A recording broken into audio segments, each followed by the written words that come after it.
오늘 예레미야 2장 14절부터 19절 보겠습니다. 예레미야 2장 14절부터 19절입니다. 이스라엘이 종이냐 시종이냐 어찌하여 포로가 되었느냐. 어린 사자들이 그를 향하여 부르짖으며 소리를 질러 그의 땅을 황폐하게 하였으며 그의 성읍들은 불타서 주민이 없게 되었으며 놋과 다바네스의 자손도 내 정수리를 상하였으니 내 하나님 여호와가 너를 길로 인도할 때 내가 그를 떠남으로 이를 자취함이 아니냐. 내가 시올의 물을 마시려고 애굽으로 가는 길에 있음은 어찌 됨이며 또 내가 그 강물을 마시려고 아수르로 가는 길에 있음은 어찌 됨이냐. 내 악이 너를 징계하였고 내 반역이 너를 책망할 것이라. 그런즉 내 하나님 여호와를 버림과 내 속에 나를 경외함이 없는 것이 악이요 고통인 줄 알라. 주 만군의 여호와의 말씀이니라. 아멘. 14절은 매우 충격적인 질문이에요. 이스라엘이 종이냐 시종이냐 왜 포로가 되어 있느냐 라고 주님께서 질문하세요. 여기서 종이라는 것은 이제 팔린 노예입니다. 종으로 팔린 자들이에요. 원래 종은 아니었는데 종으로 팔려버렸어요. 두 번째 시종은요, 아예 그 집에서 태어난 노예를 이야기합니다. 그러니까 본래 노예 신분으로 태어난 자예요. 여러분, 이스라엘은요 본래 노예가 아니었어요. 그런데 애굽에 종살이를 하게 되죠. 그래서 하나님께서 내 아들 내 장자를 이끌어내셨어요. 즉 시종이 아니었다는 거예요. 애굽의 시종이 아니었어요. 자유민이었어요. 그런데 이들이 왜 다시 노략당하고 포로로 끌려가는 신세가 되었는가에 대한 질문을 주님께서 하시는 거예요. 15절은요 그들이 팔려가는 모습을 이렇게 이야기합니다. 어린 사자들이 그를 향하여 부르짖으며 소리를 질러 그의 땅을 황폐하게 하였으며 그 성읍들은 불타서 주민이 없게 되었다. 여기에서의 강다국을요 사자에 비유합니다. 이 어린 사자들이 이스라엘을 막 짓밟더라는 거예요. 땅은 황무지가 되고 성읍은 불타버린다는 거예요. 또 놋과 다바데스의 자손이 이스라엘의 정수리를 상하게 하였대요. 정수리는 머리를 상하게 했다는 거예요. 그러니까 하나님께서 여러 나라들을 사용하셔서 이스라엘이 완전히 수치를 당하게 하셨다는 거예요. 그러면 이 비극의 원인이 무엇입니까? 17절에 답을 줍니다. 내 하나님 여호와가 너를 길로 인도할 때 내가 그를 떠남으로 이를 자취함이 아니냐. 여기서 이제 자취하였다라는 것은요 자초했다는 거예요. 하나님께서 우리의 길을 잘 인도하고 계시는데 본인 스스로 하나님께서 인도하시는 길을 떠난대요. 그리고 이러한 문제가 발생한다는 거예요.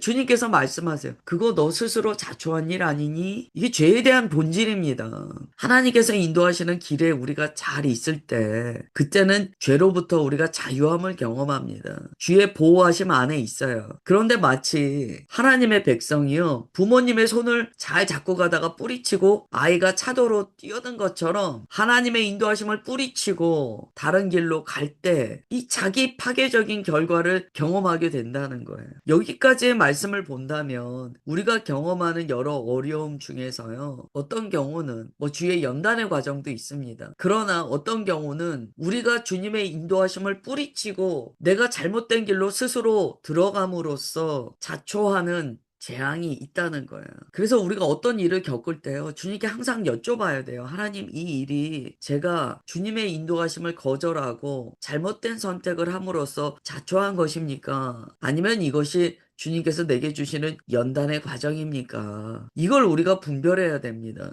이걸 분별하지 않으면 자신이 스스로 자초한 고난이면서 그건 돌이켜야 되는 일임에도 불구하고 자기 위로하는 해석을 해요. 하나님께서 나를 연단하시나 봐.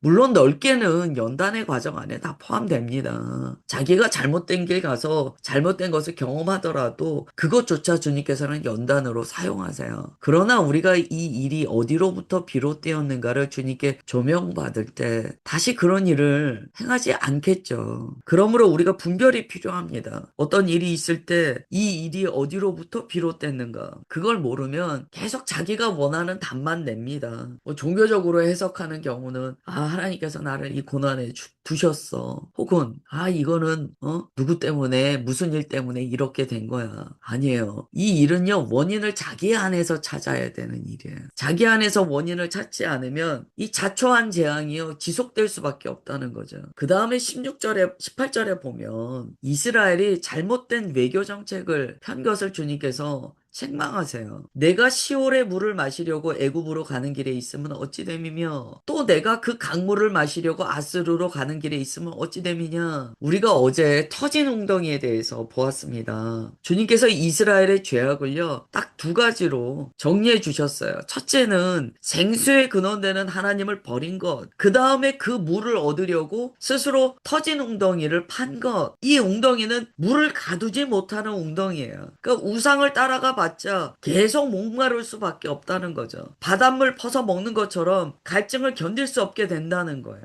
이게 이스라엘이 행한 악이었습니다. 그런데 지금 그들의 외교 정책을 고발하시는데요. 시올의 물을 마시려고 생수 대신 하나님을 찾지 않고 다른 물을 찾아서 애굽으로 갔다는 거예요. 하나님의 생명의 물이 아니고 다른 물을 마시려고 아스루로 갔다는 거예요. 만족을 다른 데서 찾았다는 거죠. 그리스도인이란 오직 예수 그리스도를 통하여 만족을 경험하는 자입니다. 그래서 그리스도인은 알아요. 아, 내가 다른 것에는 만족을 얻지 못해. 그래서 우리가 목마름을 경험할 때 무조건 예수님을 향하게 됩니다. 아, 생수의 근원 대신 우리 주 예수님께 내가 이 가람을 해결받을 수 있어. 그런데 정말 이 그리스도인 된 모습이 없으면은요, 자기의 가람을 계속 다른 것으로 채우려고 합니다. 자신의 삶에 어떤 다른 대상, 아니면 자신의 어떤 이력, 업적, 아니면 어떤 심리적인 만족감을 주는 인정 욕구, 뭐 이런 거를 자꾸 추구하려고 해요. 오늘 주님께서는 그거는 우상이다 말씀하세요. 내가 생각하는 애굽은 무엇인가?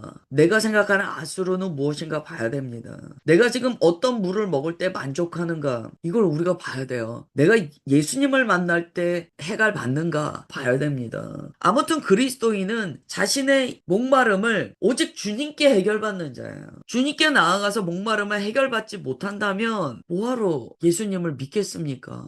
이게 진짜 딜레마예요. 다른 물을 찾는 것. 주님께서는 이것을 영적인 간음이라고 하세요. 내가 예수님께만 목마름을 해결받는 사람은요, 자기 삶에 뭔가 간조함을 느끼고 목마름이 있을 때 무조건 예수님께 나와 엎드립니다. 예수님과 교제할 때 아우 살겠어 이렇게 이야기해요. 근데 자기는 그런 감각이 없어요. 어떤 사람은 뭔가 세상적인 것을 내가 할 때 해갈을 느껴요. 아니면 자기 만족을 주는 어떤 행위를 할 때 자기가 만족을 느껴요. 그러면 예수님 안 찾습니다. 그냥 교회만 다니게 되는 거예요. 실제 내가 무엇으로 나의 가람을 해결하고 있는가 그걸 봐야 돼요. 생수의 근원 대신 하나님을 버린 자는요, 애굽과 아수르라는 흙탕물이 가득한 이 강으로 달려가 목을 축이려 한다는 거예요. 이 흙탕물을 먹으면 어떻게 됩니까? 더 병들어요. 먹으면 먹을수록 더 병들고 더 중독됩니다. 그래서 우상에 중독되는 거예요. 36절에 보시면 이런 말씀이 적혀 있어요. 네가 아수르로 말미암아 수치를 당한 같이 애굽으로 말미암아 수치를 당할 것이라.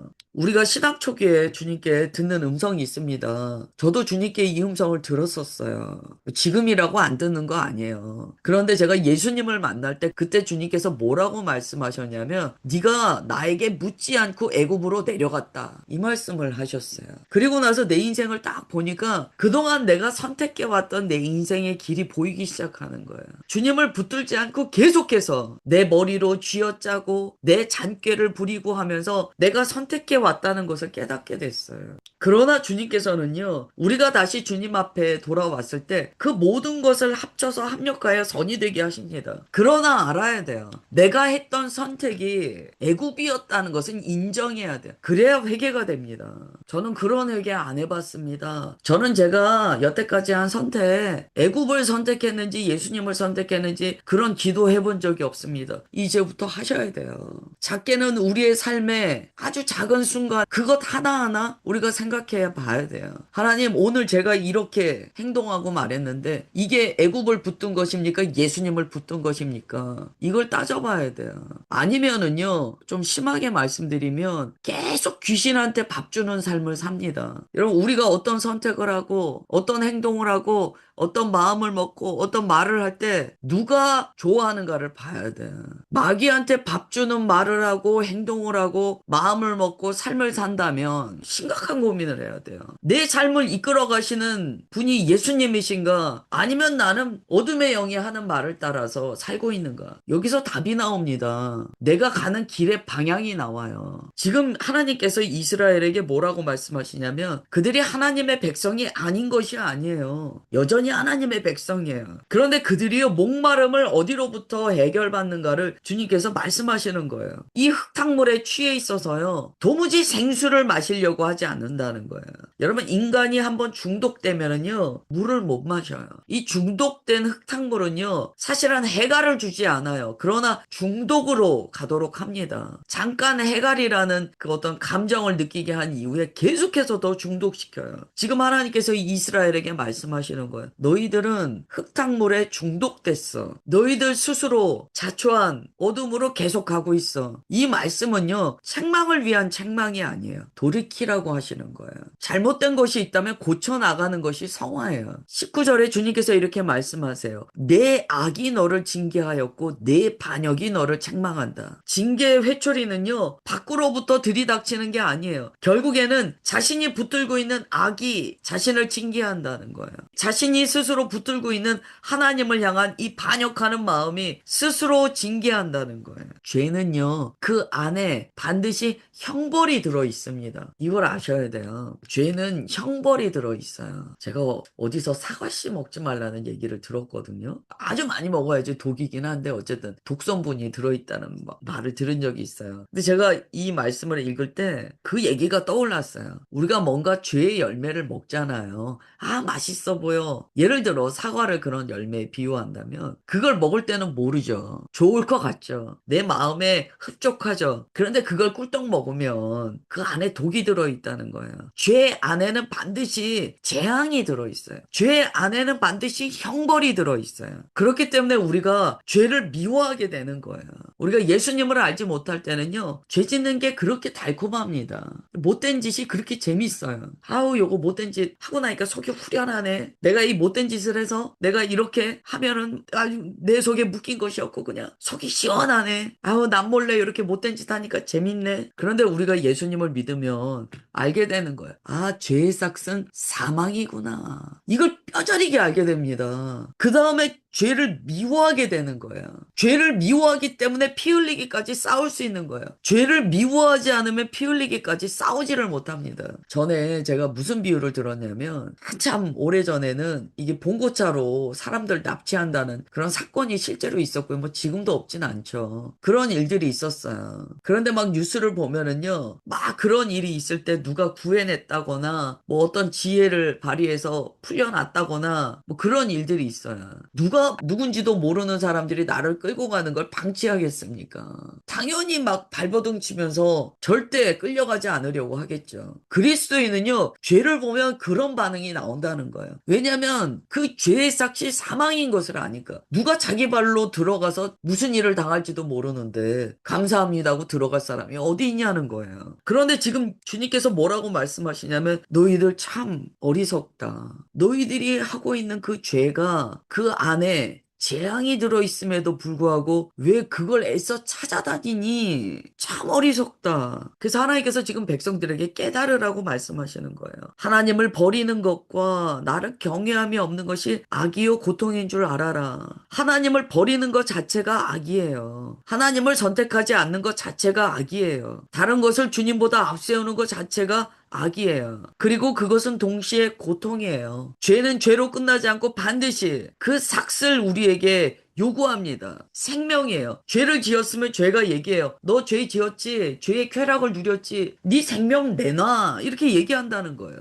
자기 생명을 삭수로 줘야 돼요. 그런데 그걸 모르고 그냥 죄를 짓는다는 거예요. 지금 하나님께서 막 야단치시고 윽박지르시고 그게 아니에요. 이걸 모르는 무지한 이스라엘 백성에게 정말 간절히 호소하시는 거예요. 왜 스스로 자기 생명을 갖다 바치면서 죄 짓는 거야? 왜 몰라? 이걸 해결하시기 위해서 예수님을 이 땅에 보내셨어요. 우리는요, 예수님을 믿고 주의 은혜로 참되게 회개할 때 진리 안에 자유한 삶을 살게 됩니다. 주님의 말씀은 너 망했어 라는 게 아니에요. 돌아와. 여러분, 오늘 말씀을 통하여 우리가 뭘 알아야 되냐면 내 고통의 뿌리가 무엇인지 정직하게 살펴야 돼요. 하나님께서 연단하시는 것이라면 인내로서 이겨야 됩니다.